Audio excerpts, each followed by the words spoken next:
O filósofo Platão, na Grécia Antiga, tem uma célebre abordagem chamada de o mito da caverna. Nessa sua elaboração, ele vai dizer que a vida é como uma caverna que está escura e que as pessoas estão de costas para a sua entrada, vendo a vida através da projeção de suas sombras na parede, que de fato elas não percebem a realidade daquilo que são, percebem simplesmente a sua projeção.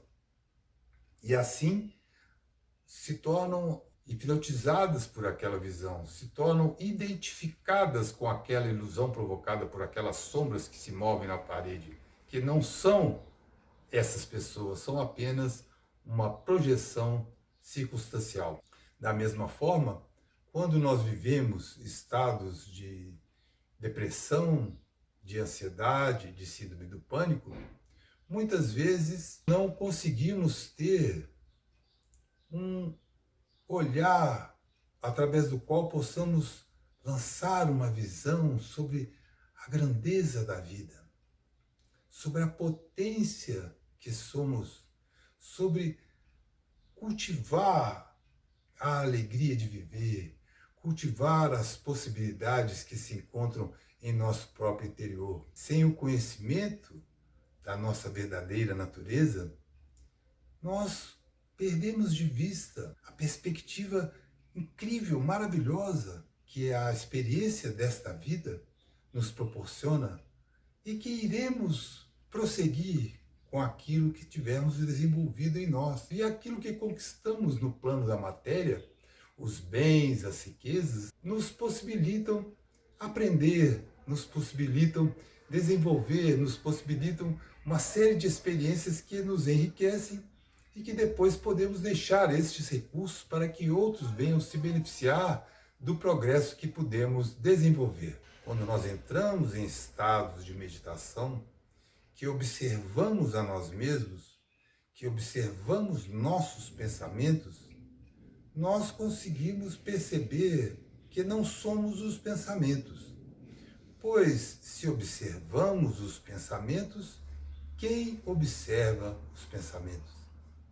E assim começamos a perceber a nossa realidade espiritual, percebemos que não somos o nosso corpo, estamos no nosso corpo, porque se conseguimos observar o nosso corpo, nos desidentificando, criando uma percepção diferente do que uma completamente identificada dele, então quem somos? Quando entramos em estado de oração, que nos possibilita alcançar estados de consciência alterados, nestes estados mais profundos de oração, de devoção, também conseguimos nos conectar com uma parte de nós mesmos que não é aquela influenciada pelo cotidiano que vivemos, pelas experiências convencionais do nosso dia a dia. Então, se conseguimos sentir, se conseguimos nos transportar para outros estados de consciência, quem somos nós? E assim nós podemos ir desenvolvendo progressivamente essa percepção de nós mesmos ampliada. Isso é o que chama-se de um processo de iluminação, de despertamento. O processo de iluminação, o processo de despertamento, ele é progressivo, ele vai acontecendo na medida em que nós vamos buscando em nós mesmos essas percepções.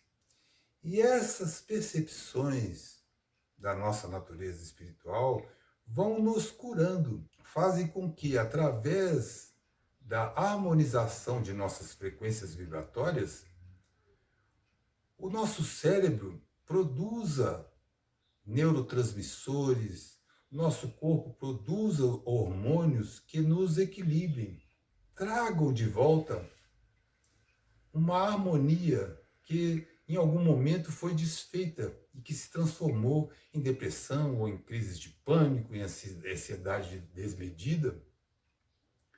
A ansiedade mesmo é um elemento muito vinculado a estas coisas. Por exemplo, em que nós focamos a nossa atenção? Sobre coisas que nós não temos controle ou sobre coisas que nós temos controle. Porque se nós focamos a nossa atenção naquilo que não temos controle, nada podemos fazer em relação a isso. Nós olhamos para a vida agradecendo pelo que temos, ou focando naquilo que temos, ou focando naquilo que não temos. Se a maior parte do tempo nós focamos naquilo que não temos, e junte-se a isso aquilo que não temos controle, ficamos em uma situação muito difícil. E ainda mais, se nos concentramos no nosso passado, em vez de no nosso presente, nós temos aí 3 elementos, né? Focar naquilo que não temos, naquilo que não temos controle e no passado que não podemos transformar. Esse tipo de comportamento, vamos dizer assim, mental, diariamente, é algo que certamente vai e leva a pessoa à depressão, à crise de pânico, à crise de ansiedade, porque a estrutura cerebral adoece. Mas, na medida em que nós conquistamos esses estados alterados de consciência, na medida em que nós desenvolvemos essa percepção de nós mesmos, na medida em que nós conseguimos ver que somos mais do que a matéria, do que o corpo. Quando digo mais, eu não estou dizendo que nós devamos negar a matéria ou negar o corpo. Não, nós devemos nos valer dessa incrível máquina corporal para desenvolvermos as nossas potências, desenvolvermos as nossas capacidades. Mas quando nós nos identificamos completamente com esse corpo, quando nós nos tornamos materialistas, e como é que nós nos tornamos materialistas? Quando nós só damos atenção ou só acreditamos naquilo que é proveniente dos nossos sentidos. Nós só temos 5 sentidos. Esses sentidos são corporais. Se nós só nos percebemos através dos sentidos, nós só percebemos através da matéria, e mesmo assim, em apenas 5 sentidos.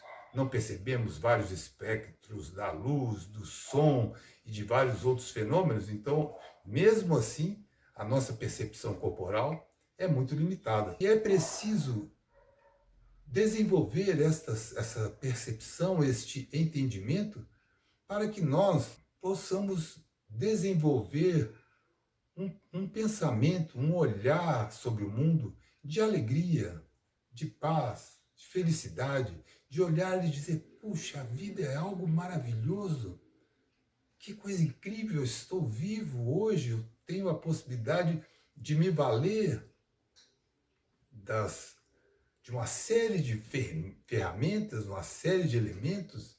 Eu coloco muito isso num projeto que gosto muito, chamado A Revolução da Terceira Idade, que faz parte da jornada da cura holística, quando nós vamos nos ver trabalhando ativamente aos 60, aos 70, aos 80, aos 90 anos, nos valendo dos recursos que a tecnologia atual nos tem proporcionado, nos valendo dos recursos médicos que o momento atual nos tem proporcionado para que possamos ter uma vida de qualidade e desenvolvermos uma série de atividades e de capacidades.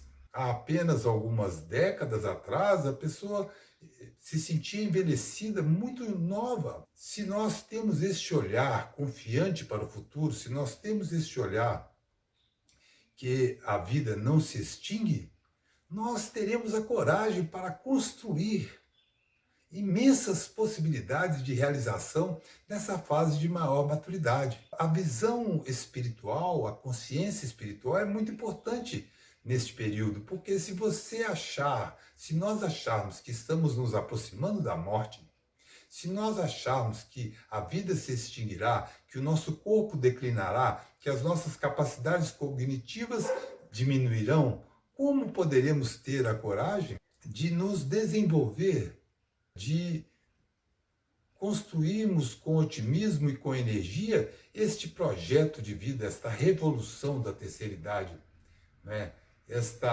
Este momento em que nós vamos contribuir ativamente para que as novas gerações possam ter aquilo que nós aprendemos, aquilo que nós desenvolvemos à custa de esforço, de experiência. As gerações mais novas necessitam desta nossa contribuição. Nós precisamos entender que a nossa vida passa a fazer sentido, que a felicidade nos visita de uma forma contínua quando nós agregamos valor à vida dos outros, quando nós somos capazes de contribuir para a felicidade das outras pessoas. E neste momento, talvez mais do que em qualquer outro, a juventude necessita muito da experiência daqueles mais vividos, daqueles mais maduros. Nós vemos os jovens passarem por grandes desafios e vemos com tristeza e espanto estatísticas muito duras em relação a jovens que têm tirado suas próprias vidas, a jovens que têm atentado contra si mesmos. Então, olha que coisa incrível, né? Quanto podemos fazer por essas gerações mais novas, mas para isso temos que ter feito por nós mesmos. Temos que ter desenvolvido este entendimento sobre a vida. Temos que nos perceber enquanto seres espirituais, vivendo uma experiência material. Então nós temos muitas possibilidades de contribuição. Quando nós estabelecemos essa conexão com a nossa natureza mais profunda, nós equilibramos todo o nosso corpo. A saúde se organiza, porque a saúde ela vem daquilo que nós somos em nossa intimidade. E a saúde mental não é diferente da saúde física. Ela é até mais sensível. Então, na medida em que nós identificamos a nossa verdadeira natureza e investimos parte do nosso tempo nesse desenvolvimento, nós construímos para nós mesmos plenas possibilidades de realização, de felicidade e de paz. Então a nossa visão é de muito otimismo, de muita alegria, de muita renovação neste momento único da humanidade em que somos chamados para a transformação do mundo e que unidos possamos curar a nós mesmos e curando a nós mesmos, curar o mundo. Muita paz.